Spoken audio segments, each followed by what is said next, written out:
how to delete Facebook page account. Hi guys, today we're going to talk about this platform called Facebook. And the first thing you're going to do is you're going to open your page. Now after doing this, you're going to click on your page timeline over here. And we would be redirected to this page. Now what you want to do is you're going to click on these three dots on the right side. And then you're going to click on page and tagging settings.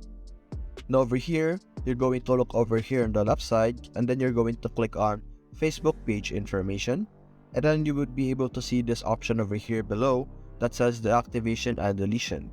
You're simply going to click on view, and then you would have the option to either deactivate the page or delete the page.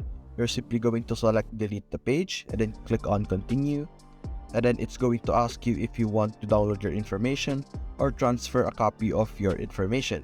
We're simply going to click on continue, and then you would need to enter your password to fully delete your page.